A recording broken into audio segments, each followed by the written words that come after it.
No, I was rooting around in the drawers and I came across some of these DVDs Mm-hmm. that were burned. You're like, That's a dangerous game right yeah. there. So I got nothing else to do.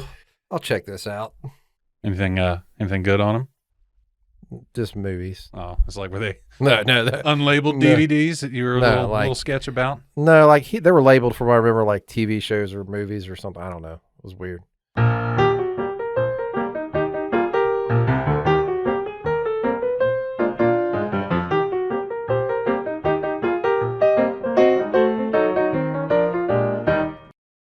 Well, hey guys, what's going on here? River Sullivan coming at you right here, right now. Pre-recorded for your live listening pleasure yet again for another episode of This Evening Tonight. I'm waiting on it. I saw you moving in with I'm your waiting fade. on you today. Okay. It's like, get it out. And with me here, yet again, you know him, you love him, the Silver Fox himself. Looking real good, not in your fatigues today, because it's like a day off, isn't it? Yeah, it's Hell yes. Cash. Scout. And Scout. right. Scout and Sons. Sure. Son. Dog. Send it. Yes. And also here, having previously been on the show, we haven't seen him in a while. He's still alive. Still kicking ass and taking names. Dave. I've made it. Hi, Dave. I'm alive. How I've are survived so far. Yes. So, how's everybody doing? Enjoying this fine weather we're finally having here? Pretty good. I'm waiting to try this coffee. Oh, yes. So let's talk about getting right into it here, because Dave's a thirsty boy. Talking about this week's coffee, and that is by Hemispheres Rwanda Blend. Their whole bean, single origin, 100% Arabica coffee, stating that it is bright and complex with an aroma of jasmine, hints of chocolate, and citrus notes. I have not tried this yet. Says it's a medium roast. Man, that came out kind of dark. I can definitely taste the chocolate. That is in there. robust Very- as hell. It's very chocolatey. Ooh. Not really getting any jasmine, but I'm not a coffee connoisseur, as it were, like you guys. Get another hit of this. So as I let that gestate on my tongue here, as the bag says, known as the land of 1,000 hills, the altitude and nitrogen-rich volcanic soil of the Rwandan Huye district provides the perfect microclimate for growing quality coffee. This single-origin Rwandan coffee is grown to be rich and flavorful, unique for its fully washed process. The twice-soaked beans deliver a complex aroma, flavorings of chocolates and citrus. And then they made their way downtown from Africa to California, where they are then roasted to perfection. So this is California growing, but they sourced it directly from Rwanda. I like it. It's a solid Bold. coffee. Very bold, very bold. Not Very. my cup of tea, but you like stuff like this, don't you? I do. I'm getting like a really malty aftertaste to it. Like almost, it would be a really good dessert coffee. I think this would pair well with a beer. Most things. Yeah. Yeah, touche. Like I'm not getting any of like the flavor descriptions other than like it's pretty acidic, so maybe that's the citrus. I'm getting a lot of the chocolate in there. I'm not getting any jasmine from the No jasmine. aroma or the flavor, but Yeah. Maybe just like trying to rebreathe it. But yeah, I get it's very robust. I don't believe I mixed it wrong. I think I use the exact same ratio, but no, it's definitely a dark roast. yeah, it's a good wake up roast, I think, though. This is a stout one. Definitely not in like my top 4 or 5, but not a bad coffee at all. Now, as always, guys, we do include links in the description below here for the coffee. Also looking at it, this is a Kroger brand. I did not know that. It's got the Kroger guarantee on there with only Kroger's website printed on the bag. I mean that's about where I was going to put it. Like it's good, it's quality, but Yeah. I mean, it was $10, and that's a 12-ounce bag. I mean, that's not terrible for a decent coffee. It's not like a big name brand or anything, but I'd enjoy it again. Yeah, I would definitely drink it. it's comparable to like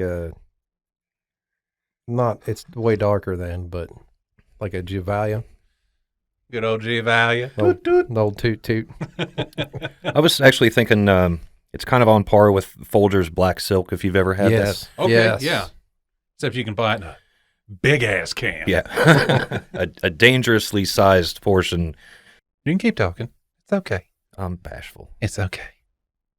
I'm here for you. I know. It's okay. He's not as creepy as he looks. Oh, yes, he is. You remember your first kiss? Creepy in a good way. I remember my first kiss. What? I can't stop drinking this coffee. Swallow it. Well, I mean, it's coffee. You gotta drink it. It's a rule. So this week's episode, guys, wanted to do something. I wouldn't say it's a little bit different because every episode to me is a little bit different. Usually we end up beating the dead horse of positivity in the end. That aside, I was sitting in my living room the other day. Previous to that, I was at work and we were talking about movies that we grew up with. And I thought maybe we could talk a little bit about some of those childhood movies, maybe even shows. Those things that really just were a beacon to your childhood. Something that unforgettable, like it influenced you in one way, shape, or form. And for me, I'll start. The movie that almost defined my very childhood. Short Circuit. Absolutely. I watched that movie. Do not disassemble Johnny Five. Good choice. Good choice. Stephanie! Like, I heard they're talking about remaking that movie, which please God no. So for those of you that haven't seen Short Circuit, to create, I guess, a brief synopsis on it takes place in the distant future, and I think it was supposed to be like the 90s. Oh, yeah. It was an 80s movie though, wasn't it? Yeah. Pretty I sure believe it it was was probably 87-ish, Yeah. around there. So anyway, there's a company known as Nova Robotics, or Nova Technologies, and they have these little robots. Well, not little. They're about the size of a human person. They could stand up to be almost 6 foot, I think. And little tank treads on them, and kind of like a wireframe-esque body. Almost looks like an assembly robot that you see in an automotive factory. And they had a series of them. They had like laser cannon, like a laser gun mounted on their shoulder, and then like a multi-tool thing. And long story short, there was like 5 or 6 of them. Number 5 gets struck by lightning while he's hooked up to the generator and somehow becomes self-aware. Escapes, ends up with Stephanie Speck, who owns a food truck, and she thinks he's an alien from outer space. And all he does, he's always crying for input because he always wants information. He's like, input, Stephanie. So, like, as a kid watching this movie, I loved it because I loved robots. I always loved anything robotic. I loved it. Plus, it had Steve Guttenberg in it. Steve Guttenberg from and Police his Academy. hair. Yeah. And that hair. And then, like, the guy Schroeder, wasn't that the guy that played, like, the training captain? Like, I think so. you know, yeah, Mahoney! But he replaces that with, today, gentlemen, today! Like, I got 3 little Scrotus sitting at home. Those were very fun movies. So I watched that movie, though. And it scratched that itch. Like, I was feeling so nostalgic watching it. Like, I was like, man, this is, oh, man, just remembering being a kid, eating cereal, watching this in my jammies. And then as adults, we tend to view things differently. Because I noticed that Johnny Five, he really liked Stephanie. Like, a little too much. Like, he's like, oh, beautiful Stephanie. Like, she was naked in the bathtub. And he's like, ooh, like, it didn't feel so innocent anymore, but I let that go.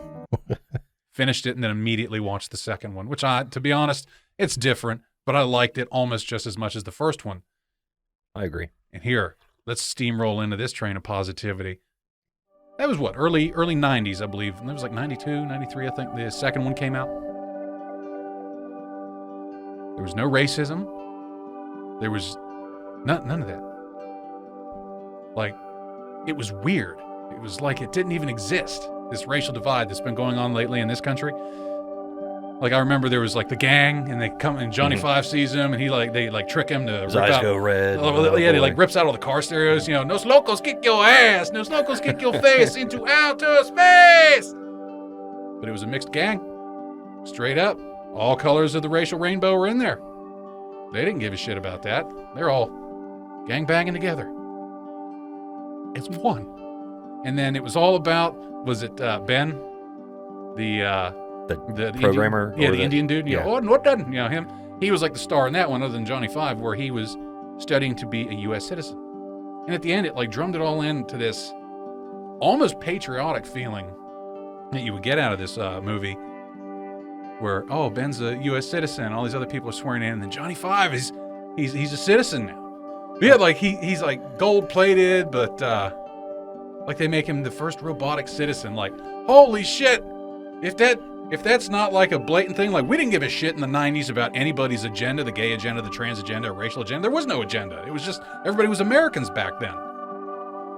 Damn it! This was supposed to be positive. What the hell happened? Well, I think it was kind of looking back through rose glasses because you saw the movie as a child. Yeah, and- I mean, who am I to say that's not how the world was, or it wasn't how the world was, or it was? You know, I often do the same thing. was Like, that the pulse of the country when that movie was? I feel like was it was, but then I mean that's just our perspective. as Like, children being protected. but even like as a teenager, like sometimes I think back to then and I think, remember what it was like when none of this really mattered, you know? But maybe it did, and we just didn't realize it. I don't know. Yeah. Sorry, guys. I didn't mean for this to turn into a ranting thing. I was just. I knew it would happen. I think you watch these movies that were so important to you growing up in your formative years. And you look back when you were trying to grow up so fast, and now you want those younger days, you know, more innocent times when, you know, luckily you didn't understand the world so well and things didn't impact you that way. But I mean, I guess they're right when they say things like ignorance is bliss. it is. I mean, It is. I remember thinking about all the bullshit that goes on and just thinking, God, I wish I was just like, 14 or 15 again. Didn't care. Didn't know shit about fuck. Wiser words have never been spoken. Family show. Don't know shit about I fuck. think there's a nostalgia element to it too. Like, kind of in the same respect that like someone from the greatest generation would think that like the music from the 50s, like that was the best rock ever, Mm-hmm. Mhm. which sometimes it is, but you know, I mean, Elvis still kicks it, man. yeah. As does yeah. AC/DC. I believe both of those are timeless. AC/DC, I believe they're still touring. They're still producing. Yeah. They had a new song on the radio the other day. I can't remember what it's called, but they're like fresh out from AC/DC. Of course, our radio station in this local area for the rock music is like nothing but the newest rock. Oh, here, check this little ditty. Give me fuel, give me fire, give me. I'm like, come on. So I can't keep my lawn mowed, and these guys have been touring since, for 50 years.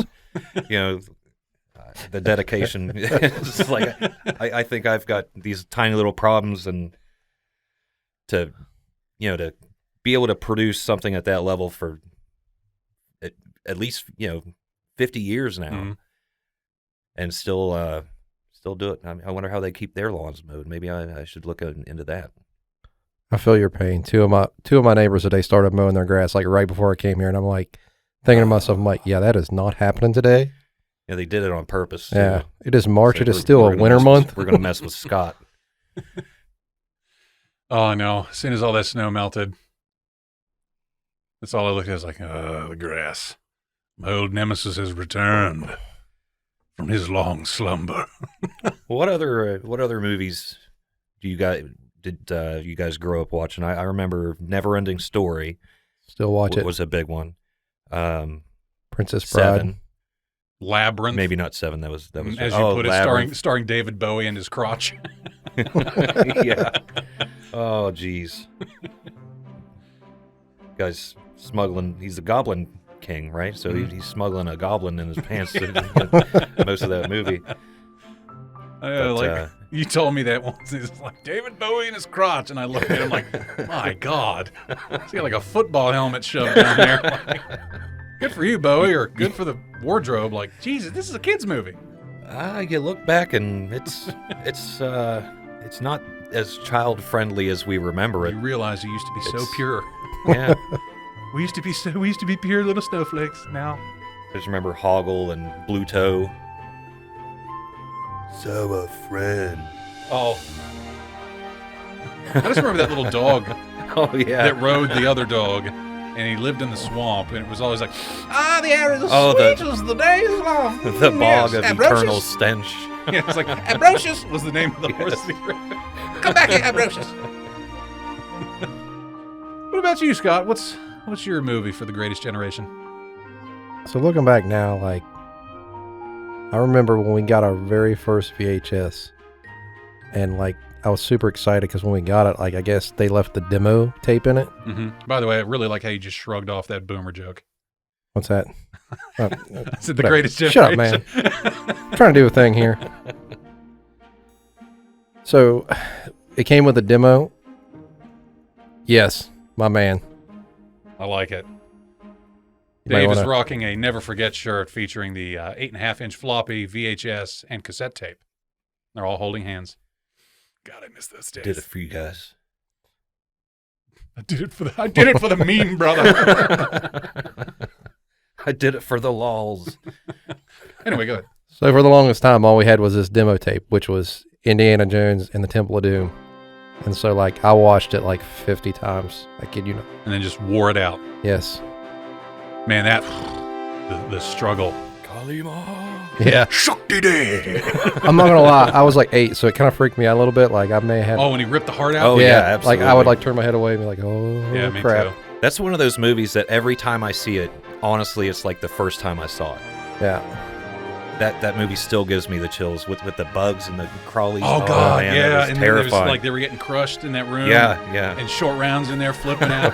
Wasn't that the same one in the beginning?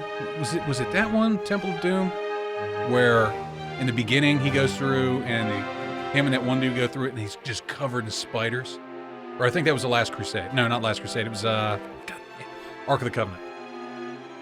I think that's the one you're thinking Where of. he runs away from the giant ball when he does like the swap with the Oh, totem in the bag. right. Yeah, and like he walks in and he's like, "Oh, got a couple spiders on me." And the dude that was his guide Turn. he's actually a well-known actor. He played Dr. Octopus in the Spider-Man movies. Right. And he had like 50 of these giant ass spiders on him. Like, I'm just going, oh God, I'm getting goosebumps around there. Like, I hate spiders. Me too. I can't stand them. Real quick spider story. So we got the roof done, right? Mhm. And I don't know what they did, but I turned the fart fan on in the bathroom when you're going number 2. You know, really just sucks up all the farts out into the atmosphere. And I heard something go and get ground up. Mm. And I hadn't felt something hit my leg, and it was 2 legs. Like they were. I was like, spider. Oh God, spider legs. Where's the rest of him? Where's the rest of him? Like, I'm in my most vulnerable state, shitting. That's a really creepy spider up there, you know, scoping you guys out Yeah. from your bathroom fan. Oh yeah. Oh, it stinks. Oh my God. Pervy spider. That's Oh, disgusting. the Brazilian pervy spider only wanders around in the dark. Oh man. There was something about that movie. Like I don't know if it was like George Lucas's, like his directing. Like it just felt like you said. It's always exciting when you watch Right. it. Yeah. I don't know if it's just. I can't even put it in words. Impressionability as a young child. I The don't know. nostalgia factor, man. Yeah, that's it too. Well, that and a lot of these movies were made prior to all the CG. Like there were CG movies back Right. then, like Lawnmower Man. I remember seeing Lawnmower Man. Going, Oh, man, geez. this blew me away. You know, like the graphics are incredible. Like Yeah, you got like some serious 8-bit graphics going on, or hell yeah. just Like looking I mean, back, they were it's using a just supercomputer horrible. that was equivalent to an N64 back Right, then. You know, yeah. we're playing regular Nintendo and Sega, but that was the thing. Like Lucas did it right. Like when they did the whole Star Wars, the original franchise, Mhm. all the droids were real. Like they were real robots that they built, not all the high functioning stuff, but like all the background, and it was all, you know, the Muppet Factory. You know, Plus all the incredibly intricate miniatures that were built for like Mhm. the filming of Star Wars. Like when the what is that, the tri-wing, when they were yeah, that zooming around fighting in space, and the X-wings. the X-wings, and they're flying over the space station, like the big ship, the Death Star. Yeah, and you just see all these different shapes like whipping by. That was actually filmed over like a huge miniature. and they ran the camera down it. Exactly, and it's amazing, like the things that they put in there to make that movie. I really appreciate George that. Lucas actually pioneered the technology of the blue screen back then, because they used to run people through the screen, and the camera would be stationary. Like when the ships were flying and everything, he was like, "Let's just hold them still and use the camera." And they would just pan the camera past everything to give it, and it gave it that amazing effect. That I mean, you look at the OG Star Wars that came out in the '70s, watching a Star Destroyer Right. fly through space, like it doesn't look like shit. It looks spot on. And even like the depth of field, like what was it where Vader throws the Emperor down that long Right. tube in the third Yeah. one, and he's like, falls to his death. No spoilers for those that haven't seen Star Wars, but that was a glass painting. Because I remember reading about that all that I was like, man, that's so detailed. How'd they do that? They hired a guy to paint glass to look like that. I would love to see the old set pieces that they used to do that. My brother used to subscribe to, was it like the Star Wars weekly or monthly magazine? Mhm. It was like Star Wars Insider or something like that. So they always had he would always get these, and I'd look at them and be like, oh man, because it would tell you all these tips and tricks that they used, which was kind of cool when it comes down to thinking about things like when you want to do a short film or stuff like that. All the different little nuances of that beloved show that was just literally shoestring budget stuff. Yeah, the new ones, too much CG. Way too much. I agree. Now the new ones, they tried to find a balance. Like, remember the prequels? They were just like, we're gonna do this whole thing on my computer. Like, Yeah, they didn't work as well, that dude, not nearly Jar as Jar well. Binks, I'm sorry. Yeah, I'm not a Jar Jar Binks I fan hate either. that thing. Not the actor, just the thing. Why? Sorry, I went to a dark place there. Yeah. I think we all did. Oh. The But whole then- world did. Like, I bought the original ones that came out on digital download through the PlayStation Store, so I can have them forever. But they're the updated ones. Mhm. So, like, Return of the Jedi has a whole musical, like, there's an actual musical number in the Jabba's palace thing. Like, they have a CG guy going, like, singing and shit. And I'm just going, oh God, oh, no. And they had everything just saturated with the CG that was top of the line at the time. But you look at it now, you're like, that did not age well. Can I just have the original version without all that crap in it? But, yeah. So Indiana Jones, George Lucas and his nostalgia factory Mm. is now owned by the Dream Factory known as Disney. We got to mention the Goonies. Oh, absolutely. Yes. Absolutely, yep. Sloth. Oh, jeez. I just remember the The truffle shuffle. Yeah. I love what the Fratellis, right? Yeah. Mm-hmm. When they're interrogating Chunk, and he's just Tell him going up everything. there. Everything. Right, it's one time. I got the fake puke, and then everybody was puking, and then one time, and I blamed it on the dog. Like, Sounds like some of our coworkers. I blamed- that movie's timeless. they were talking about remaking that. No. Can you imagine no, that trying to be remade though in this day and age? There's no way you can do it and make it better. There's No, way. you couldn't because nobody can risk offending anyone. Don't Well, touch it. Leave it You alone. definitely can't use a character like One-Eyed Willie. Mm-hmm. You know. Yeah. Mama, you've been bad. Yeah, he's like, I only dropped you, like, with Sloth, he's like, oh, Mom only dropped you on your head twice. Okay, maybe 3 times. Like, no, you can't, that's out. You can't put Chunk in it because that'd be fat shaming. Yeah. Can't have Data in it because he's playing the, stereotypical. Stereotypical Asian. I mean, you just couldn't. Like, it would, I feel like it would ruin it. Mm-hmm. I mean, you look at movies, though, that haven't been out in that comparison, like Tropic Thunder. Imagine if Tropic Thunder, if somebody tried to make that now. Holy shit. Robert Downey's career would have been over before it even got restarted. Let's bring it full circle and talk about like we were talking about when we were at the beginning of the show. Like, I feel like that movie was made in that time when like we were all cool with each other. Like no one really cared. Like none of this was an issue. You know, Now it's Am I all wrong? gotta be a statement. Tropic Thunder may have been the straw that broke the camel's back then. But I thought everybody loved was that movie. Amazing. Yeah, I mean, I thought it was, I don't know.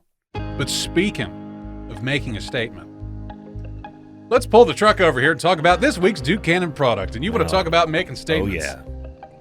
The one I got for you here this week, fellas, ladies, gentlemen, those listeners, whatever you want to be called, we have Duke Cannon's proper cologne, an actual liquid cologne known as Sawtooth, having notes of aromatic cedar and amber. So it's a very woodsy thing. They don't really have much of a real description on it. They just say it's a subtle natural scent enhancer to be discovered, not announced, with a woodsy profile. An eau de parfum, not a eau de toilette. So before I pass this to you guys, that's the one thing. This was like frozen on there, so I had to take it off with pliers, so the lid is loose. So you can definitely smell it though.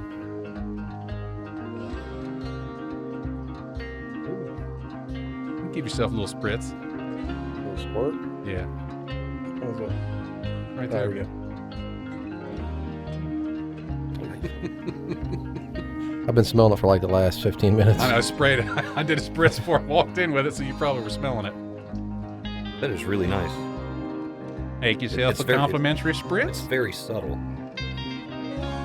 I'm not gonna have a complimentary spritz because I'm already wearing Burberry Brit. Highfalutin in this room. It was a Christmas gift. That's the first actual cologne I've bought since before high school. Because I used to wear Gravity cologne that we got from Walmart, and I had the same bottles forever. Like, I think I just recently threw them away. I think there's something to be said that they don't put it in some flashy, It's simple. You know, you it's know, just- bottle that you're not trying to sell a clone by the bottle Mhm. that it's in. Like, this is very, very just understated. Like the clone is very subtle. When they say that it's to be discovered, not announced, that's exactly what it means. You don't want an entire room to be able to smell you. Only the people that are getting close enough to you. I like that. I think that's a very good product. Yeah, guys, don't forget to check out the link to the Facey Space profile here for this evening tonight, where we will include a weekly 10% off coupon for anything and everything of your orders at DukeCannon.com. I've been using that leaf and leather soap for like the last couple of weeks because that's just what I'm on. I think it smells delightful. Yeah. My wife gives me a hard time. She's like, "You smell like tree bark." My lady does the same thing. She's like, I don't think I like Because that. I'm manly. It's like, I'll take that as a I compliment. smell like I've been smoking leather-wrapped cigars. I don't care. I feel clean. I'm just saying. Back when I watched that movie, that was before like I got turned on like to all the Chuck Norris missing in action movies and Rambo and all that. And then like I thought Harrison Ford was like a total bad A. Oh, yeah. Yeah, He- definitely. I think he's like the blue-collar, everyman hero. Yeah. Like Give me back my wife. I just loved him in, The Fugitive. Oh, Yeah. absolutely. Dr. Richard Kimball. Mm-hmm. The was one-armed man. Yeah. My favorite part of that movie is where he's running away from Tommy Lee Jones in the dam, Mhm. and he's like, looks at him and goes, "I didn't kill my wife," and then Tommy Lee Jones just stone cold looks at him and is like, "I don't care." I was like, damn. He's like, That's not my job. you know, and I never identified harder with a character until I joined the workforce. I was And just thinking. my entire Tommy Lee Jones, like, I don't care. I'm just doing my that so much. just doing my job. God, Tommy Lee, you heard all. Tugging at my heart. You cut right to the core of me. Good old TLJ. He's a classic actor too.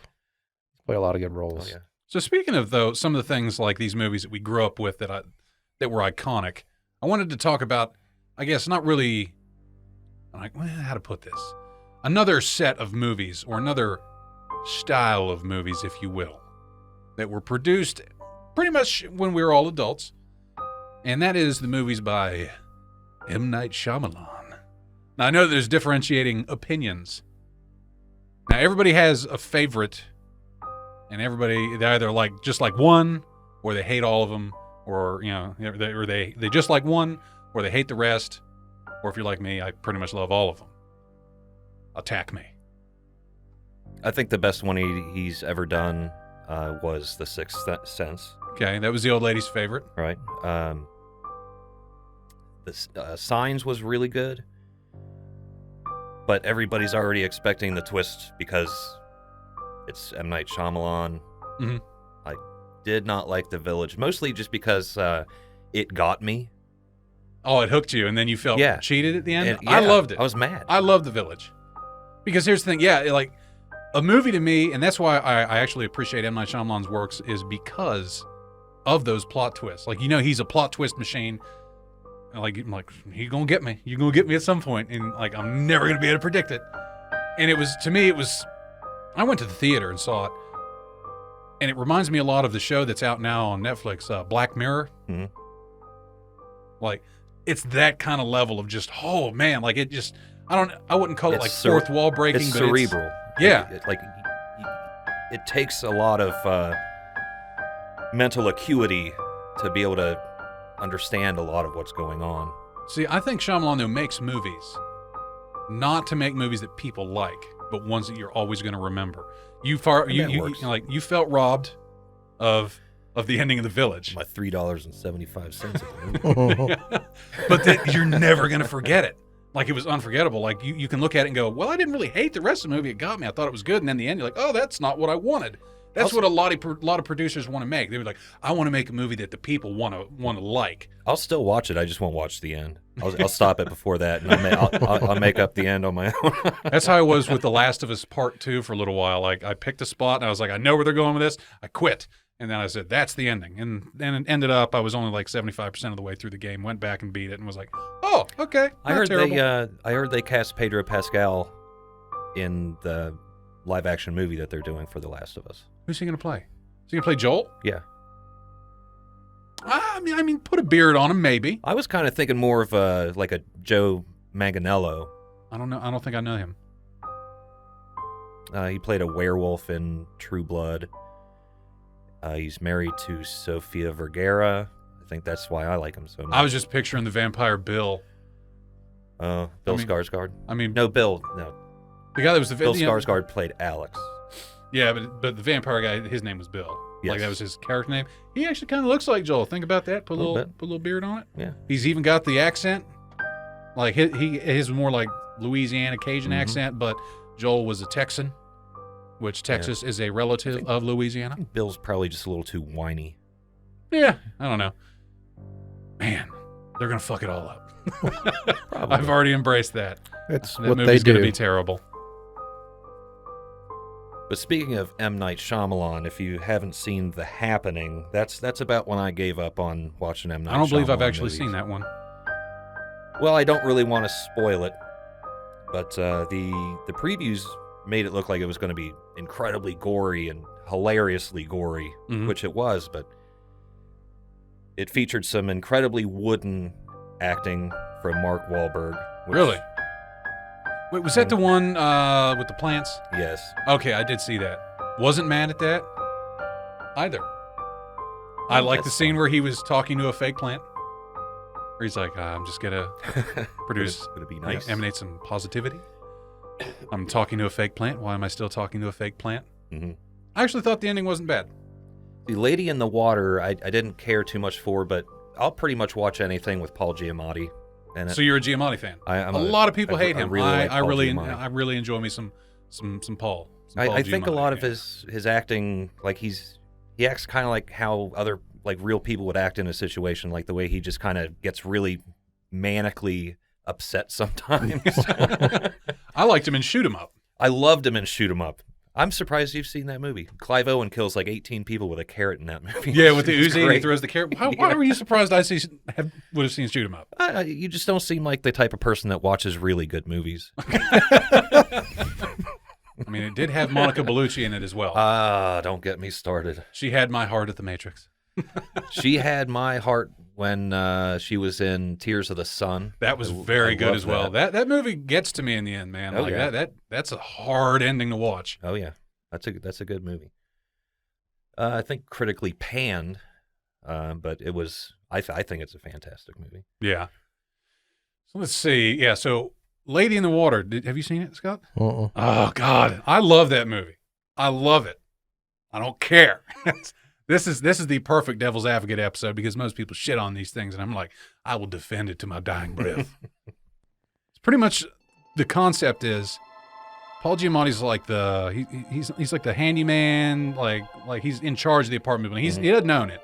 He's just like the residential advisor kind of guy. Like He the fixes- maintenance. Yeah, maintenance worker. He's got a real bad stutter, but he finds this girl that was in the pool, and he kept seeing signs that people were swimming in the pool at night. And he's like, tell him, don't swim in the pool at night. There's nobody there to save you, this and that. Well, he looks, and there's this girl in there. He dives in and saves her. And she's like real pale, kind of blonde, and has like these ice blue eyes. Almost like she's not from this world. Almost like she's not from this world. Dum dum dum. But so it ends up she's like not from this world. She's from like another place. It's not really a planet. It's like a Dimension? It's kind of like a Narnia thing, to Yeah, put it kind that of way. like a pocket dimension. Yeah. On the other, like right beyond the veil. Like, you as ever it seen? were. It's a Netflix series, The Magicians. I have not seen it. It's actually a really good show. But there was like a pocket universe there called Fillory that was all these. It was very inspired by Narnia. But anyway, so this is where the lady in the water's from, and turns out she's like hiding from or trying to get away from these monsters that, if they kill her, then I can't remember what happened. Like, if they kill her, she has to stay alive for something. I don't. I don't know. I need to watch it again. But anyway, so I'll never forget the scene in there where she's like, there's these things, they're like these hounds of hell, but they're made out of earth and grass. He's like, the only way you can see them is with a mirror, and you have to face away from them and then use the mirror to see them. And that's like, remember in Signs where the alien went across in the newscast? Like, I'm getting goosebumps now thinking about it, because it wasn't over the top like CG. You're just like, because the movie has you in your brain. That's what I love about Shyamalan's work. You don't need a blockbuster budget to achieve true terror and horror. Like, that was one of the most horrifying, terrifying moments for me in cinematic history. Second one is where Giamatti's got that mirror and he's looking. It's nighttime, and you just see, like, he's looking at the grass, and you see like a little hump of grass up, and it's black. And these two glowing ass red eyes with like these black pupils in them, and then you're just like, oh, like, it got me so good. But it ends up the entire apartment complex are part of a prophecy, and they all have a quest.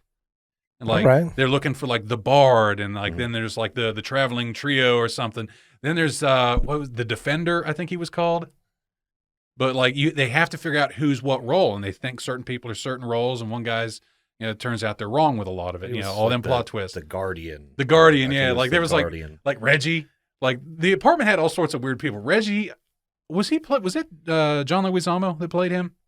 I cannot remember. It was this dude. That sounds. He makes me think of John Leguizamo, but he's only been working out one half of his body for like years. All right. Like he's got like his whole left side of his body is just jacked, and he's just like normal on this side. He's like, look at the difference in my thighs. Like, it's just weird.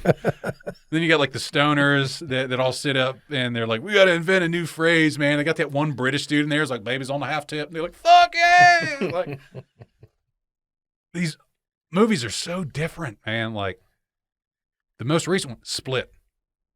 Have you seen Split? I have not. I've heard great things about it. The old lady had never seen it. Me and you actually were talking about that. Was it last night? We had some beverages together. Well, Couple beverages. Split is pretty much an approach on multiple personality disorder. And there's a guy that has 23 different personalities played by, was it Ian McKellen? No, Ian McKellen, that's Magneto. James McAvoy. James McAvoy. I don't know if he got any awards from it, but he definitely should have, because he plays every single personality with such staunch difference, not only from the clothing, but it down to the subtle mannerisms, the facial expressions, and the tones and tempos of his voice, to the accents. It's incredible. Yeah, you were saying that the fluidity with which he changes between these characters is what really got you. That's what really got. Yeah. I mean, that could be clever editing, but still, it was pulled off almost immaculately. Mm-hmm. And my lady loves watching movies about serial killers and like these mystery thriller things like this, but she's usually playing on her phone while she's watching these things. This was the first time I'd ever, I looked over and she was just like kind of biting one of her fingers, wide-eyed, just glued to the screen. And I went, I have never seen a movie get you like this. And I couldn't believe I'd seen it. She hadn't, because she has kind of a bias against Shyamalan's movies, because everybody has that one that lets them down, I guess, unless you're me. Well, so she watched that. So you guys have seen Unbreakable, right? With Bruce Willis, Samuel L. Jackson. Long time ago. Yeah. Long time ago. So now, Mr. Glass and Bruce Willis. So now Shyamalan has tied those two movies together. Now there's a new movie out called Glass, where because there's the guy from Split, because there's 23 personalities, and all the personalities came together to realize there might be a 24th, known as the Beast. And the Beast is just terrifying, like rip your head off, like, because it goes to talk about things with multiple personality disorders. Like, one of them's a diabetic. One of the personalities is a diabetic and physically actually needs diabetes medication, like insulin. But none of the other personalities need it. But when that one's like in the light, when it's active in the body, it needs insulin. So then the Beast can all of a sudden is like way more muscular, this and that. And I haven't seen Glass yet. I've been waiting. I think me and her are actually going to watch it tonight.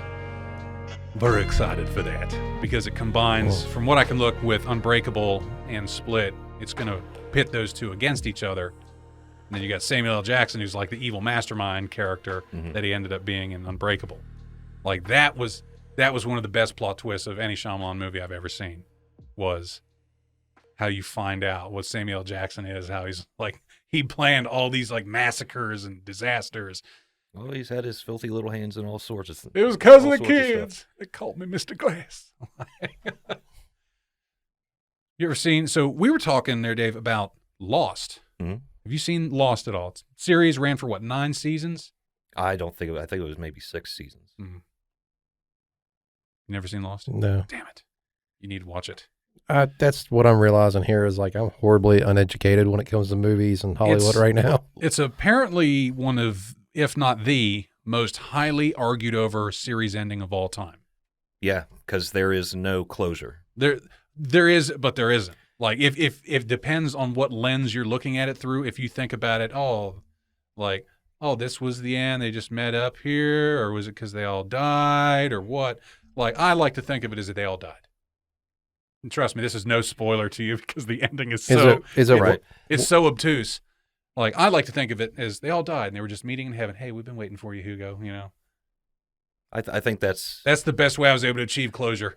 I think that it's one of the easiest ways to let the series go. Yeah. Because if you can't let go of it, you're just. So the premise of Lost, Scott, is plane crash, deserted island, survivors. What's their goal? Survive. And that's how it kind of goes for a little bit. Then all of a sudden, there's a smoke monster. There's a smoke monster. There's a polar bear. There's a time machine. And there's a hatch. There's a hatch with shit in it. Like it goes everywhere. And now we're like, oh, there's 30 years of skips and like. I love all the backstories. I love Mr. Echo's backstory. Terry O'Quinn's character, who I cannot remember his name. Wait, which one? Locke. He was Locke. Locke, yeah, John Locke.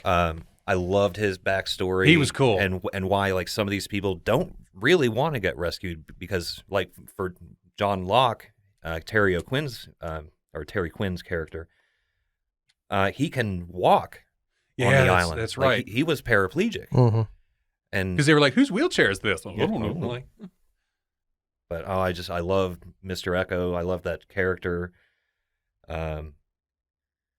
Just really heartwarming stuff. And it's surrounded by this chaos. Just absolute, like, what is going on? And get used to that, because you're not going to find out what's going on. like strap in, and we're like done. Like the polar Unbuckle. bear. It's just never addressed again. It's just a polar bear on a tropical island. Don't worry about it. It's fine. I really hated the end of The Mandalorian. I have not watched that. I really want to watch it. You didn't like it? I was losing my shit. It's just not what I thought. Like, so you haven't seen the end of season 2? I haven't watched any of The Mandalorian. Ooh. Let's not spoil it for him. That's okay. I'll watch it. I was going to say, if you're ever on the fence about it, for what I tell people is space western, and it just works. Like it's incredible how well it works. Well, I loved Pedro Pascal in Narcos, and there was a movie that he was in. It's a outer space movie where they're basically in space. Yeah.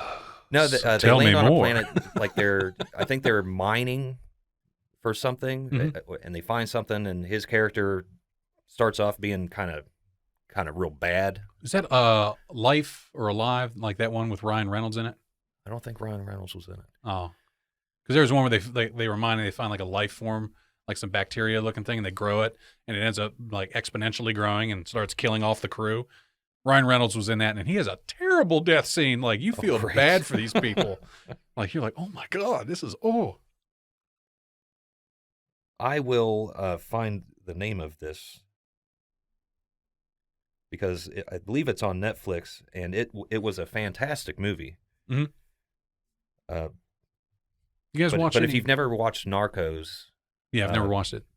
it's kind of not like anything that you really talk about watching. It's your basic like Thriller, police drug thriller. crime, drug gang thriller. Okay. But he's fantastic in it.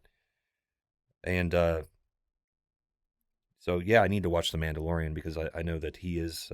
I've heard through the grapevine that he is the Mandalorian. The name of that movie is called Prospect. It's from 2018. Oh, okay. Oh, okay. Yeah, Prospect.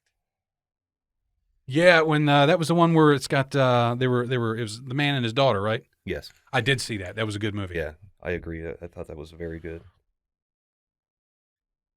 There's just something about redemptive stories where kind of really terrible characters turn out to be, really good characters. Yeah. Had to make sure my vibrate was on. Mine's been on the whole time. Yeah, I know. I was like yelling at you for yours vibrating. He's like, "Boo." But so animated show, right? There's like Paradise PD and the funny ones. F is for Family. Those are on Netflix. But my feed was like, hey, you should check out this show called Invincible on Amazon Prime. You seen it? I have not. There's only like 3 episodes out right now. And it looks like one of those like cheap DC Marvel animated series. And I'm like, I'll watch the first episode, see what it's about. It's about this, super group and all this. And like, it's all home cooked superheroes, like nothing really recognizable, but it's like its own version of the Justice League meets the Avengers kind of thing. You're like, this is kind of cool. But then it flips. Like you're just kind of sitting there, like I was like, all right, let's introducing these characters for this show. And I'm watching it. And then it goes so dark in an instant.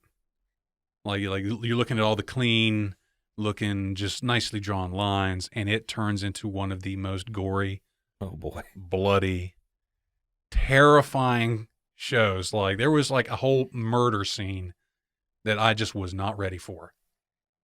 That it blew my mind. And then that was just like the pilot episode. Then after that, like they just keep rolling with it because it shows you like the real true grit of being a hero.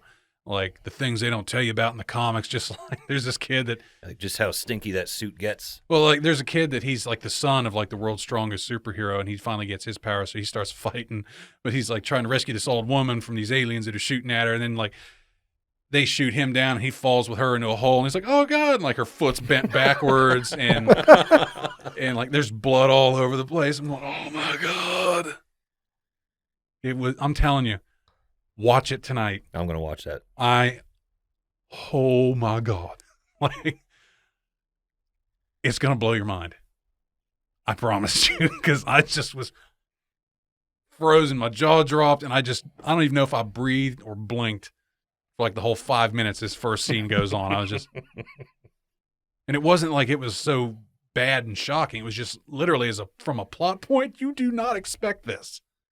You Came out of nowhere. It's an animated series. Oh my God, that's a spine. Like, oh. Well, I could get down on that. Don't have your child in the room. See, that's what. Do not. That's kind of where I'm at in life. I'm discovering is, because I have kids. Like, well, so FYI, so if you see an animated superhero show and you're like, "What are you watching?" They say Invincible. You snatch up that remote right now. I preview everything. It's cool, but like I don't really get to decide much what I watch anymore. If I watch anything, it's normally like girly cartoons or Garfield. Yeah. Good old Garfield. I'd probably still watch Garfield if I had the channel. I love me some Garfield. They did like a CGI like version. I think it was with Bill Murray.